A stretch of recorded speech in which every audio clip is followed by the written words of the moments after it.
आज के वीडियो में हम लोग साइंटिफिक ऑफिसर बायोलॉजी के परीक्षा योजना के बारे में बात करेंगे कि एग्ज़ाम का पैटर्न क्या है और क्या क्या पढ़ना है। तो चलिए स्टार्ट करते हैं। तो सिलेबस में दो खंड में डिवाइड है।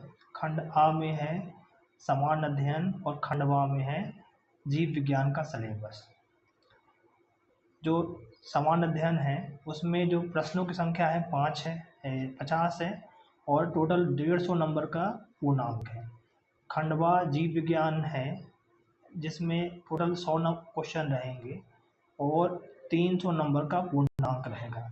तो टोटल 150 क्वेश्चन है और 450 नंबर का है और 3 घंटे का पेपर होगा। इसके अलावा इंटरव्यू होगा 50 नंबर का। तो टोटल है 500 अंक का आपका एग्ज़ाम। अब अगली चीज़ हम बात करें, देखिए जो फर्स्ट पेपर है उसको क्वालिफाई करना ज़रूरी है। अगर आप फर्स्ट पेपर को क्वालिफाई नहीं करते, मतलब अगर सामान्य अध्ययन के पेपर को आप क्वालिफाई नहीं करते हैं तो आप सेकंड पेपर में डिसक्वालीफाई हो जाएंगे। और जो पेपर है उसमें नेगेटिव मार्किंग है। तो नेगेटिव मार्किंग है इस बार एग्ज़ाम में। पीएससी जितने भी एग्ज़ाम हैं उन सब में नेगेटिव मार्किंग है और दोनों खंडों में 40% अंक प्राप्त करना अनिवार्य है। एससी, एसटी, ओबीसी, ईडब्ल्यूएस और दिव्यांगजन श्रेणी के आवेदकों को परीक्षा में उत्तीर्ण होने के लिए 10% अंकों की छूट दी जाएगी। मतलब इनको 30% चाहिए और जनरल को 40% अंक प्राप्त करने हैं। दोनों में 40% प्राप्त करना है। अब नेगेटिव मार्किंग है तो सही आंसर का राइट आंसर में आपको 3 मिलेंगे और अगर आपका आंसर रॉन्ग हो गया, अगर आपका आंसर गलत हो गया तो 1 नंबर कट जाएगा। तो 0.33% की नेगेटिव मार्किंग है। अब चलिए हम बात करते सीधे सिलेबस में आते हैं। हम लोग सिलेबस देखें तो सिलेबस की बात करें तो जनरल स्टडीज़ तो वो सब में कॉमन ही है। तो जो विद्यार्थी असिस्टेंट प्रोफेसर की तैयारी कर रहे हैं, असिस्टेंट रजिस्ट्रार की तैयारी कर रहे हैं या एमपीपीएससी की तैयारी कर रहे हैं, उन सब के लिए जो पेपर फर्स्ट है वो तो कॉमन ही है। तो पेपर फर्स्ट में जो यूनिट नंबर फर्स्ट है उसमें हमें क्या पढ़ना है, मध्य प्रदेश का इतिहास पढ़ना है। इतिहास में हमें प्राचीन इतिहास, प्रागैतिहासिक काल, आद्य ऐतिहासिक काल और ऐतिहासिक काल पढ़ना है। मध्य प्रदेश का मध्यकालीन इतिहास पढ़ना है, आधुनिक इतिहास पढ़ना है, स्वतंत्रता आंदोलन पढ़ना है, मध्य प्रदेश का जनजातीय इतिहास एवं जनजातीय साहित्य पढ़ना है। तो ये है यूनिट नंबर फर्स्ट में। सेकंड में देखें तो यूनिट नंबर सेकंड में एमपी का भूगोल पढ़ना है, राज्य की भौगोलिक स्थिति, विस्तार, प्रमुख नदियाँ, पर्वत हो गया, जलवायु, मौसम, मिट्टियाँ, तापमान, वर्षा, वनों के प्रकार एवं वनोपज पढ़ना है। कृषि में प्रमुख फसलें हो गई, सिंचाई के स्रोत हो गए, सिंचाई परियोजनाएं पढ़ना है। ताप विद्युत परियोजनाओं में गैर पारंपरिक ऊर्जा स्रोत हो गया, प्रमुख खनिज पढ़ने हैं हमें। जनसंख्या का आकार, वृद्धि और साक्षरता, यातायात, खाद्य प्रसंस्करण उद्योग, ये है एमपी के भूगोल में। तो सेकंड यूनिट में ये पढ़ना है। थर्ड यूनिट देखें तो थर्ड यूनिट में हमको पढ़ना है एमपी की राजनीति और अर्थव्यवस्था। तो राजनीति भाग आ में है राजनीति। तो राजनीति में क्या पढ़ना है, राज्यपाल पढ़ना है, मुख्यमंत्री, मंत्रिमंडल, विधानसभा, उच्च न्यायालय, लोकायुक्त। इसके अलावा राज्य सचिवालय, मुख्य सचिव, संभागायुक्त, पुलिस कमिश्नर हो गया। इसके बाद जिला प्रशासन, नगरीय प्रशासन, स्थानीय स्वशासन, पंचायती राज संस्थाएं पढ़ना है। राज्य चुनाव आयोग, राज्य सूचना आयोग, राज्य अनुसूचित जनजाति आयोग, राज्य अनुसूचित जनजाति आयोग, राज्य पिछड़ा वर्ग आयोग, राज्य महिला आयोग पढ़ना है। इसके अलावा जो एक्ट हैं, एक्ट में अनुसूचित जाति और अनुसूचित जनजाति अत्याचार निरोधक अधिनियम 1989, पंचायत अनुसूचित क्षेत्रों तक विस्तार पेशा अधिनियम 1996, पर्यावरण संरक्षण अधिनियम 1986, मध्य प्रदेश गौ वंश प्रतिषेध अधिनियम 2004। तो पूरे एक्ट पढ़ने हैं। SC ST पढ़ना है, पंचायत पेशा एक्ट भी पढ़ना है, इन्वायरमेंट प्रोटेक्शन एक्ट भी पढ़ना है, मध्य प्रदेश गौवंश वध प्रतिषेध अधिनियम भी पढ़ना है।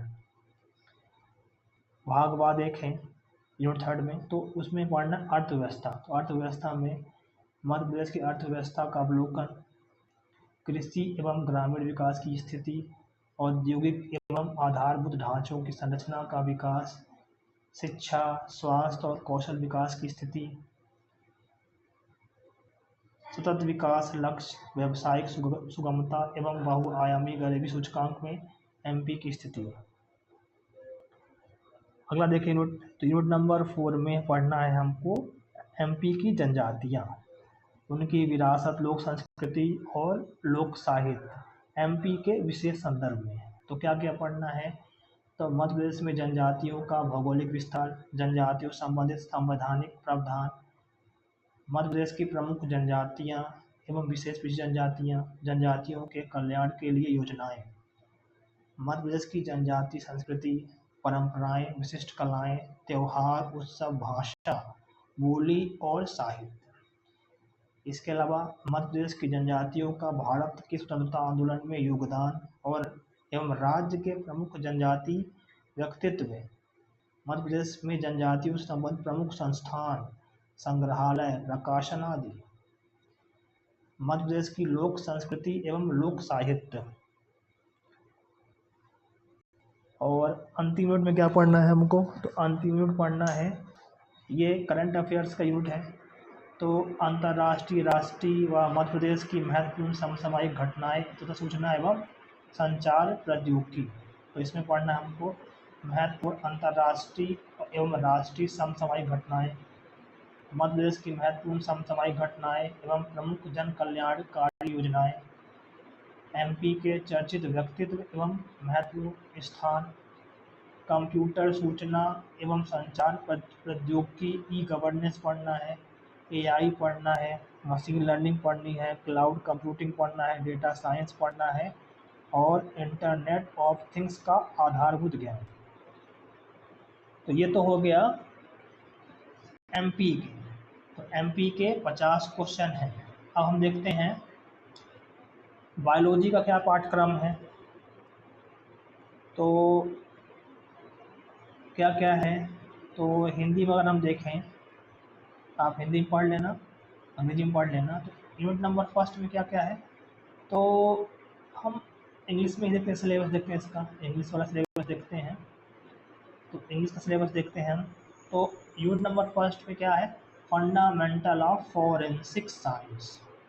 तो फॉरेंसिक साइंस के फंडामेंटल्स के बारे में हमको पढ़ना है, जैसे फॉरेंसिक बायोलॉजी क्या है, उसके स्कोप्स, प्रिंसिपल्स, एथिक्स और सिग्निफिकेंस।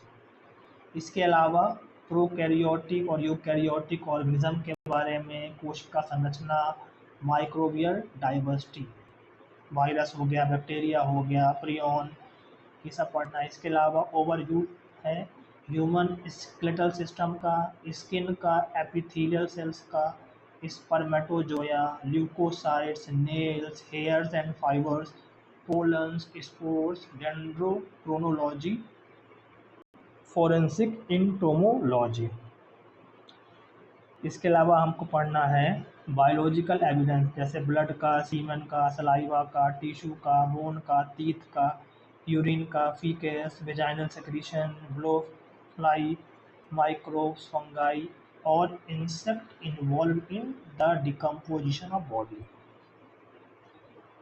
फिर हमको पढ़ना है गुणसूत्र के बारे में, क्रोमोसोम के बारे में, स्ट्रक्चर है उनका, न्यूमेरिकल वेरिएशन है, नॉर्मलिटीज़ है, जेनेटिक मार्कर्स हो गया, mitochondria, enzyme, DNA, RNA, cellular degradation.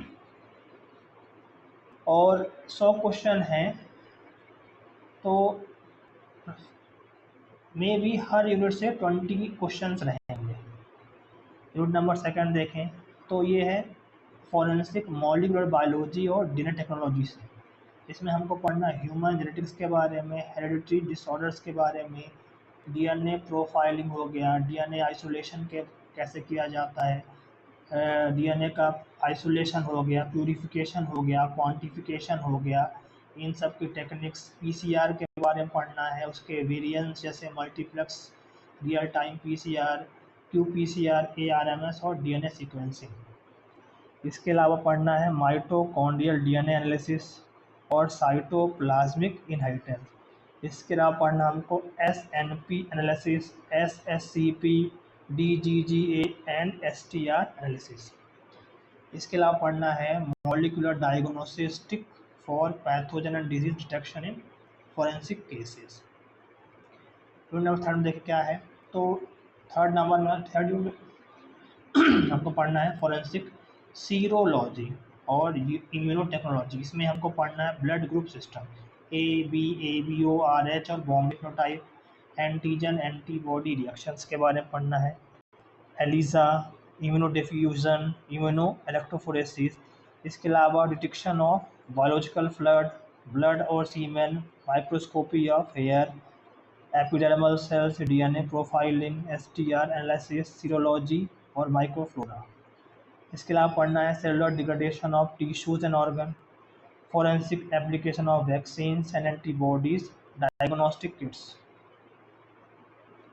Unit number 4 में फॉरेंसिक एंड एनालिटिकल टेक्निक्स पढ़ना है हमको, जैसे principle of toxicology, metabolites and chemical poisons, microscopy में लाइट, पोलराइज्ड फ्लोरेसेंस और कनफोकल, सेंट्रीफ्यूगेशन टेक्निक में क्रोमेटोग्राफी हो गया, जेल इलेक्ट्रोफोरेसिस पढ़ना है, स्पेक्ट्रोस्कोपी में mass spectroscopy, MALDI TOF, LCMS, GCMS, biomarker detection in blood, body fluid and tissues, detection of drugs in biological samples. और unit number 5 है forensic science organisation, biological evidences and database. तो organisational structure of forensic science laboratories in India, NCRB, NICFS, principle of biological sample collection and preservation, CRISPR Cas और genome editing in forensic research, bioinformatics and database in forensic genomics, proteomics and diagnostic proteomics in forensic investigations. तो total 5 unit ही है पढ़ने के लिए, और इस 5 unit में हर यूनिट से अगर हम देखें, हर यूनिट से में भी 20 क्वेश्चन आ सकते हैं, 20 क्वेश्चन हर यूनिट से रहेंगे। तो ये हो गया साइंटिफिक ऑफिसर का सिलेबस। तो सिलेबस आ चुका है, आप लोग तैयारी कीजिए, क्योंकि इसका जो एग्ज़ाम है इसका 22 नवंबर को इसका एग्ज़ाम है। तो अभी लगभग अगर देखा जाए तो 4 मंथ का टाइम तो आपके पास है, 4 मंथ का टाइम है। तो 4 मंथ में आप आराम से ये 5 यूनिट को तैयार कर सकते हैं। अब जिन्होंने एमएससी फॉरेंसिक साइंस से पढ़ा होगा तो उनका सिलेबस ही है, और जो बाकी जिनका एमएससी है, जैसे बायोकेमिस्ट्री है, बायोटेक वाले हैं, मॉलिक्यूलर बॉटनी और जूलॉजी, तो उनके लिए थोड़ा सा उनको मेहनत करना पड़ेगा। तो वो चाहे तो जो नेट की किताब होती है फॉरेंसिक साइंस की, नेट की किताब है जो फॉरेंसिक साइंस की आती है, उसको भी लेकर या पुराने जो नेट के PYQs हैं, नेट के जो प्रीवियस ईयर पेपर्स हैं फॉरेंसिक साइंस के, उनको भी अगर लगाते हैं तो भी काफ़ी हेल्प हो सकती है। तो तैयारी कीजिए बढ़िया। मैं भी कोशिश करूँगा कि बायोलॉजी साइंटिफिक ऑफिसर्स के कुछ वीडियोस लाऊं आपके लिए जो आपके लिए हेल्पफुल हो।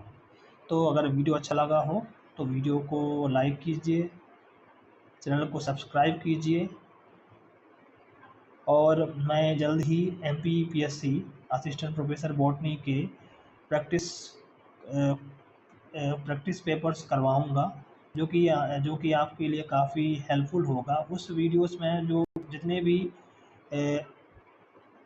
इंडिया के स्टेट्स में बॉटनी स्टेट जो एग्ज़ाम हुए हैं AP के, उन सब के क्वेश्चंस को मैं करवाऊँगा सॉल्यूशन के साथ।